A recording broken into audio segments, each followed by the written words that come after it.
Hej, jeg hedder Alberte. Hvad synes du, der var det fedeste ved at gå på Bymærkskolen? Jeg synes, det bedste var, at det var en lille skole, så alle kendte alle. Jeg tror, når man er lille, så er det vigtigt, at man ikke er sammen med så mange. Når man så bliver lidt ældre, så er det meget fint, at man har en hel masse klassekammerater.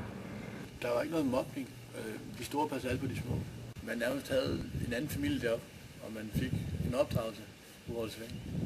Det var en stor familie. Hver gang jeg kom i skole om morgenen, så var det sådan en dejlig atmosfære på skolen. Der var der summede af stemmer, og folk var glade. Vi har fået en god ballast, det har du sikkert hørt mange af de voksne snakke. Vi får en god opdragelse på Bymærkskolen. Jamen altså ud af de 5 skoler, som jeg har gået på nu, der synes jeg, at Bymærkskolen var klart en af de bedste, fordi den størrelse gjorde, at man kendte stort set alle på hele skolen. Og lærerne havde man et mere personligt forhold til.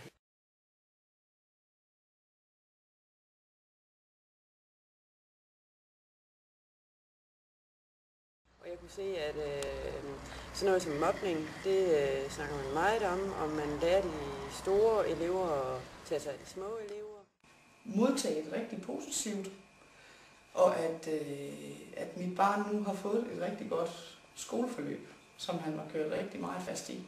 Der har vi tydeligt kunne mærke, at hun har fundet en skole, hvor der er mere ro, knap så meget buldren rundt, som der var på hendes gamle skole. Og det betyder rigtig, rigtig meget for hendes måde at gå i skole på, og hendes lyst til at lave fagligt arbejde.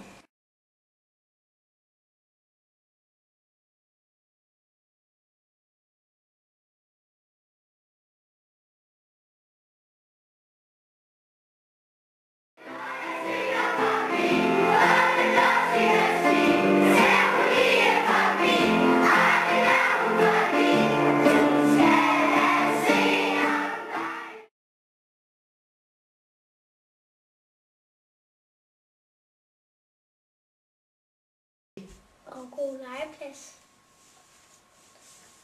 Og der er mange ting, man kan lære og blive voksen.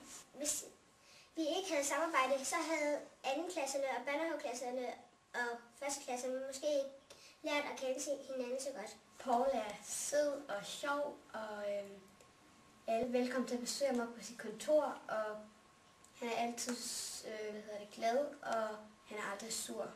Paul kender os alle sammen, og han sidder ikke op på kontoret hver dag.